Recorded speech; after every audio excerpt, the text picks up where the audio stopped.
Alors, du coup, est-ce que tu peux voilà, décrire brièvement ta situation avant de prendre la formation? On se rend compte finalement, à la base, on avait fait une formation pour les freelance AdWords. C'était vraiment le positionnement. Et au final, on se retrouve avec des gens qui sont en agence, qui envisagent de se lancer en freelance, des gens qui sont déjà freelance mais qui font majoritairement du SEO mais qui faisaient aussi un peu d'AdWords par ailleurs, des gens qui font tout, couteau suisse, ils font le marketing digital pour leurs clients, et puis quelques-uns, finalement pas la majorité, qui étaient vraiment freelance AdWords comme Blaise et moi. Toi, comment t'étais avant de prendre la formation? Alors c'est un peu ce cas-là, effectivement, parce que j'étais pas vraiment freelance 100%, bien entendu. J'étais au départ dans la situation où j'étais donc en fait en agence avec donc des missions SEO comme tu l'as dit, et des missions Google Ads aussi, et également des missions marketing digital plus généralistes. Et donc, avec des perspectives de développement de la partie Google Ads, et éventuellement des questionnements sur est-ce que plus tard, il ne serait pas intéressant pour moi de devenir freelance sur la partie Google Ads. Donc, voilà, j'étais dans cette position-là.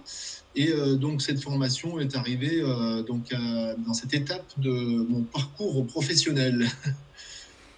Alors du coup, par rapport aux différents cas que je propose sur la page d'accueil, sur la page de vente. Donc, tu avais le cas numéro un où finalement, c'est un petit peu le syndrome de l'imposteur, ou en tout cas, juste pas confiance à 100% dans les méthodes, la manière que tu as travaillé, les résultats que tu peux apporter aux clients. Ça, c'était le cas numéro un. Le cas numéro 2 c'est ça va, je suis quand même assez confiant sur la manière de travailler et ma capacité à amener des résultats, mais par contre, j'ai pas de clients et j'en veux, je cherche désespérément des clients.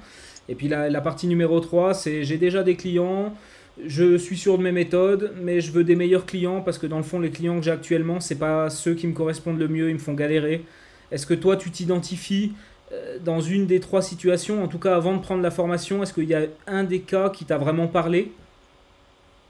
Alors en fait, donc comme je suis en agence, effectivement, j'avais pas ce sentiment du freelance d'être soit un imposteur ou d'avoir en tout cas cette sensation-là, mais j'avais le sentiment de plafonner avec les méthodes existantes que j'utilisais et les questionnements que j'avais étaient à la fois sur l'utilisation des outils, puis à la fois sur finalement les méthodes. Et donc j'avais besoin de rafraîchir tout ça avec éventuellement de nouvelles méthodes qui étaient au-delà de ce que proposent des tutoriels ou des explications sur l'outil, les évolutions de l'outil. Et puis voilà, ce besoin de passer un cap en fait, a donné lieu à ce déclic par rapport à cette offre, à cette landing page que tu as faite sur ta proposition de formation. Et donc, c'est pour ça que j'ai franchi ce pas de souscrire à cette formation. Ok, ok, top. Alors du coup, passons justement un petit peu à ton avis sur la formation. Peut-être juste de manière générique, on ira un tout petit peu plus dans le détail sur certaines parties juste après, mais de manière générique, quel est ton sentiment maintenant que c'est terminé d'avoir pris cette formation? Alors, de manière générique, bon, c'est une super formation. Pourquoi? Parce qu'elle est très professionnelle sur plein d'aspects. L'aspect déjà produit, mais ça, personne n'en doute, puisque tu es vraiment un expert sur le sujet, mais également sur l'aspect commercial et marketing avec les stratégies que vous proposez, toi et Blaise. Et puis également, je dirais, sur la façon d'organiser la relation client qui change complètement en fait par rapport à ce que l'on fait d'habitude. Et moi, j'ai beaucoup apprécié de manière, pour donner un sentiment générique, également comment dire, la façon dont pédagogiquement, on va dire, vous avez abordé les sujets et vous avez écouté les remarques que l'on pourrait vous faire sur des besoins nouveaux complémentaires par rapport à la formation et également la façon dont, avec toute transparence, vous avez joué carte sur table sur les méthodes, ce qui marche pas, comment vous êtes arrivé à ce niveau de réflexion. Et donc, cette transparence et cette sincérité, c'est assez, je pense, inédit dans des formations professionnelles de ce calibre. Et donc, ça, c'est quelque chose, franchement, que je tiens à souligner. Merci, merci. Alors du coup, allez, je t'emmène sur du un petit peu plus spécifique. La première partie de la formation, donc dédiée aux outils, méthodes de travail dans Google Ads, mais aussi de manière un peu plus large, un peu plus transverse, les pages de vente, le tag manager, l'analytics. Comment tu as trouvé cette première partie? Alors, cette partie est très détaillée, très précise. Donc, elle remet à plat en fait l'aspect monitoring, l'organisation des comptes, le suivi, la façon d'optimiser. Et donc, cette partie-là, pour ma part en tout cas, a complètement changé la façon de voir l'organisation des nouveaux clients et donc a nécessité beaucoup de temps en plus de la formation pour l'organisation et les tests et la mise en place des préconisations de la formation. Et ce temps-là, j'avais totalement sous-estimé au départ, avant la formation. J'avais imaginé qu'il allait y avoir tant d'heures de formation et puis finalement, ça sera une formation un petit peu avec une liste de quick win, donc des points qui marchent les uns après les autres, énumérés comme un chapelet, etc., avec des vidéos etc. En fait, tout ça, ça remet en cause beaucoup de choses et du coup, le temps nécessaire à la mise en place de ça, ça a été pour ma part totalement sous-estimé au départ. Et donc, le conseil que je donnerais effectivement à des gens qui souscriraient à la formation, ça serait de bien prendre en considération un temps supplémentaire pour bien tester, mettre en place les précaux. Et c'est un temps qui est donc supérieur au temps de formation dans pas mal de cas, en tout cas dans mon cas. Ouais, t'es pas le seul à le dire. C'est vrai que bon, nous-mêmes, on a prévendu la formation. On savait ce qu'on voulait dire, mais on ne savait pas exactement comment on allait le faire. Ça s'est fait, ça s'est mis en place au fur et à mesure. Et c'est vrai que pour la prochaine page de vente, pour le prochain lancement, on sera beaucoup plus vigilant et beaucoup plus clair sur... voilà, c'est une formation monstrueuse. Il y a énormément de boulot. Et si t'as pas le temps aujourd'hui de prendre cette formation, prends-la pas parce que tu vas passer à côté vraiment de toute la valeur que tu pourrais en tirer. Et voilà, elle est extrêmement exigeante cette formation. On n'a pas été assez clair sur la page de vente parce qu'on ne savait pas que ça en ferait autant. Au départ, on se disait elle va faire 20 heures. Au final, elle se retrouve quasiment avec 50 heures une fois que tu as compté les lives. Et comme tu le dis, je pense qu'il y a aussi derrière des dizaines d'heures de travail de son propre chef, indépendamment de la formation, pour vraiment appliquer. Euh, Excellent, excellent. C'est totalement ça. Ouais. Nous, on sera plus clair parce que c'est vrai que voilà, c'est une formation qui est extrêmement riche, extrêmement dense et il y a beaucoup, beaucoup de choses à assimiler. C'est pas facile et il faut prévoir le temps nécessaire pour pouvoir prendre tout ça dans les dents parce que sinon, bah sinon tu restes bloqué en fait. Le temps que tu appliques et tout, tu as décroché complètement le train et t'es plus dedans. Donc ouais, très très bonne remarque. Par rapport à la deuxième grande partie de la formation, alors pour moi la deuxième grande partie c'est à la fois ton positionnement, la page que tu vas faire pour vendre tes services, etc. Mais aussi la partie prospection, comment tu vas trouver des clients.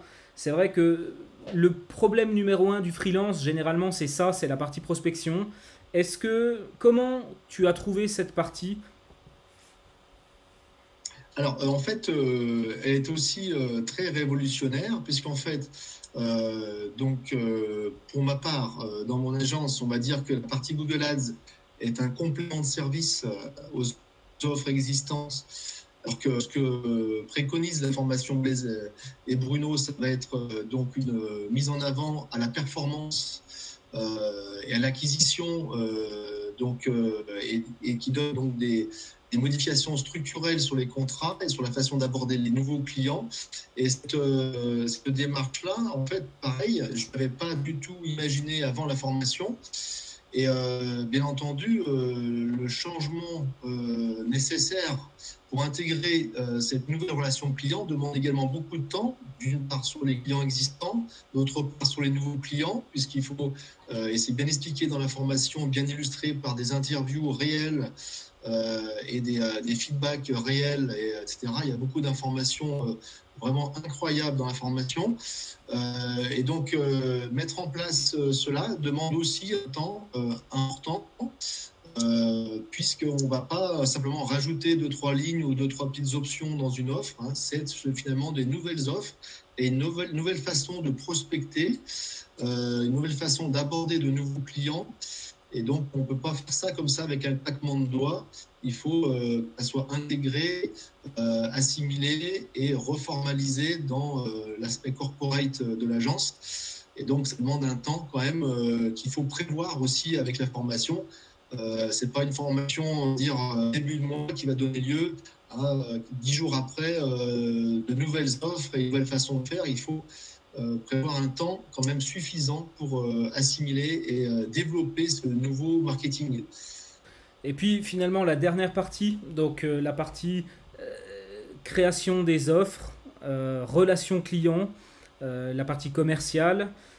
Cette partie-là, comment tu l'as trouvée finalement les derniers modules, je dirais de 8 à 14?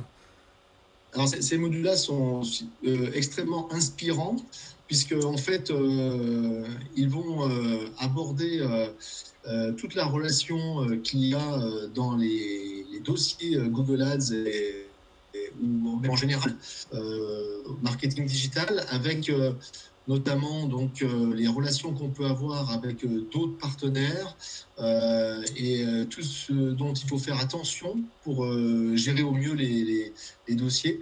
Donc on a vraiment dans ces modules 8 à 14 des préconisations et un modèle de réflexion très structuré et très inspirant qui, pareil, je répète, va changer profondément la façon d'organiser le département, on va dire, Google Ads de l'agence. Et donc, on a eu pas mal de travail suite à ces modules 8 à 14. Génial, génial. Euh, alors, par rapport à ce qui était marqué sur la page de vente, on fait quand même des promesses. Alors, je veux surtout pas passer pour un vendeur de rêve, donc j'avais des promesses un petit peu plus agressives au départ.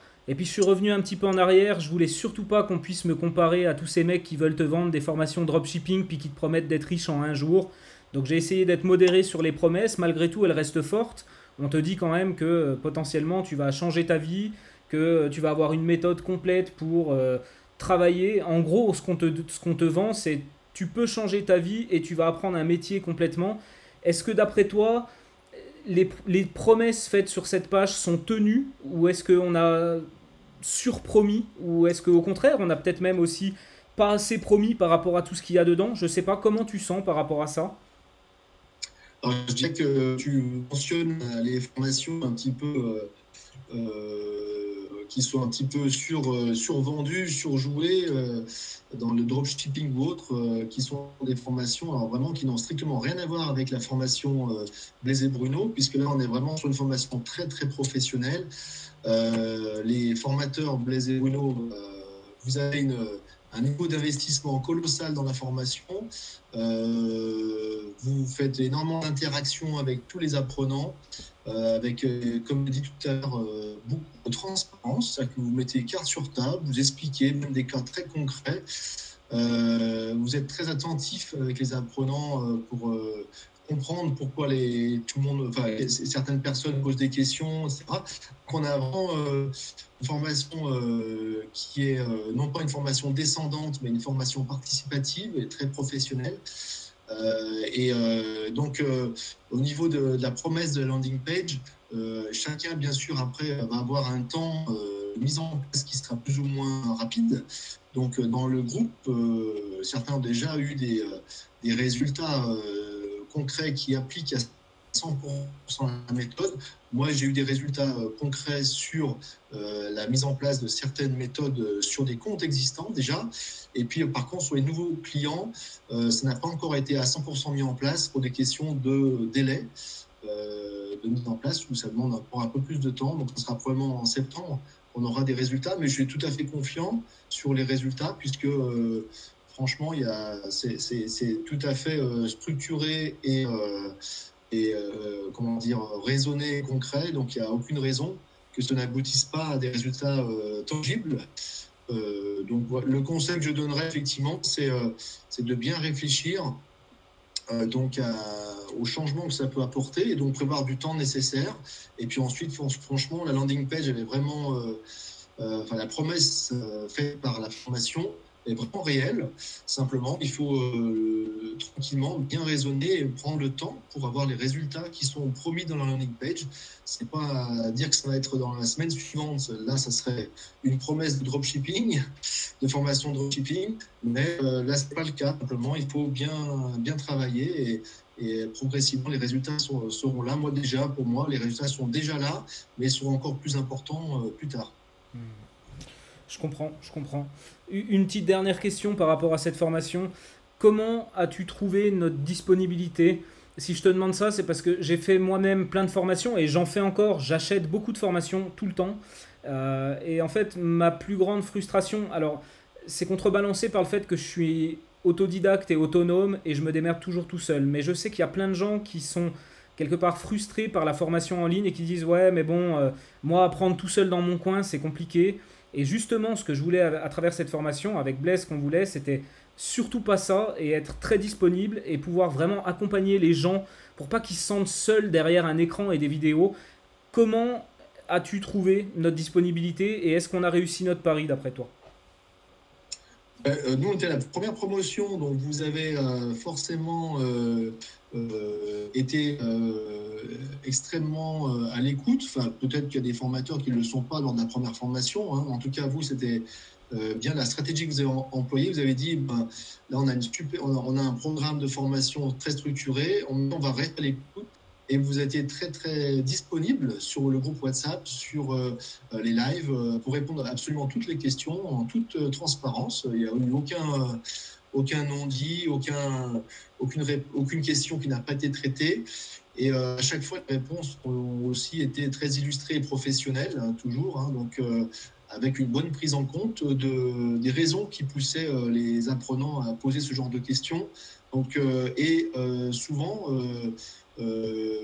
Blaise et Bruno, les deux, vous avez rajouté des vidéos, des explications, des templates, des modèles suite à des questions qui avaient été posées, que vous n'aviez pas encore traitées et qui, d'après vous, pouvaient tout à fait contribuer à la réussite de la promotion. Donc, sans aucun problème, vous avez rajouté des heures de travail pour vous, pour créer ces supports, pour enrichir et faire en sorte que la formation soit la plus complète possible. Donc franchement, chapeau aux deux formateurs, les Bruno, pour leur qualité d'écoute et leur professionnalisme pédagogique, parce que le professionnalisme technique ou commercial, personne n'en doute, mais le professionnalisme pédagogique, c'est tout à fait autre chose. Et puis, on peut effectivement, quand on achète une formation, on se dit, ouais, on achète un truc, des vidéos, et puis finalement,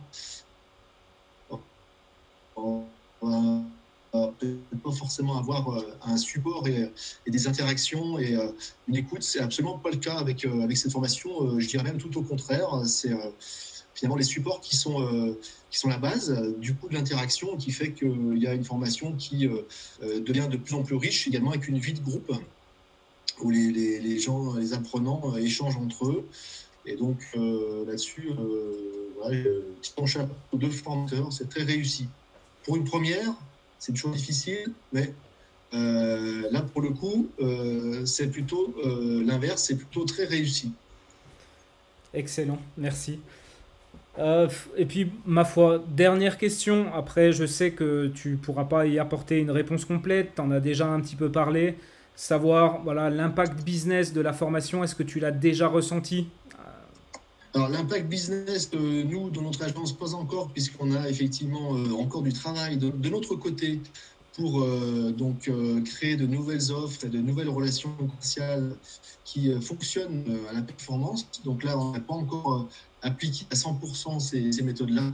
Par contre, question business, on va dire sur les comptes existants, bien entendu, là, ça a déjà apporté ses fruits avec des développements donc, de upsell et de prestations un petit peu différentes qui ont été faites et d'organisation de la relation client pour les clients existants qui a déjà été remaniée. Et donc, on a une progression très significative du business sur le parc. Et donc, pour on va dire, les nouveaux clients, ça devrait arriver donc, dans quelques semaines, juste après l'été. Donc, là-dessus, il n'y a aucun doute sur le sujet. Ça arrivera comme la partie sur le parc est arrivée déjà. Donc, voilà pour la partie business. Excellent. Écoute, je te remercie.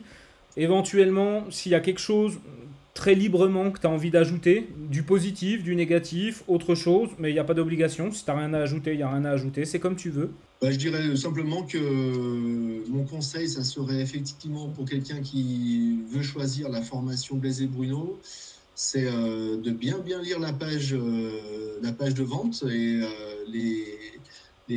à la fois les prérequis, les attendus, et puis à la fois les promesses faites par cette formation. Et éventuellement d'en discuter avec Blaise ou Bruno pour bien comprendre ce qui sous-tend la formation, parce qu'il y a énormément de choses.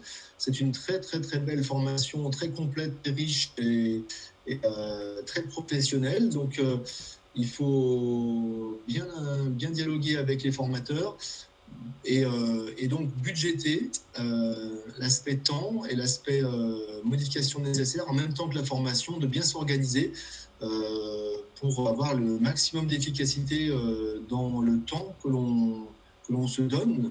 Donc ça serait mon conseil principal. Puis après, c'est du plaisir pour ceux, en tout cas ceux qui ont, je ne sais pas pour les formateurs, mais pour ceux qui ont suivi les formations, c'était un grand plaisir de suivre les formations, d'être dans un groupe avec des collègues qui font le même métier, d'avoir cet esprit communautaire qui se développe, cette synergie. Franchement, c'est que du plaisir. Donc, voilà un peu mon sentiment, je dirais, comme ça, libre sur cette formation.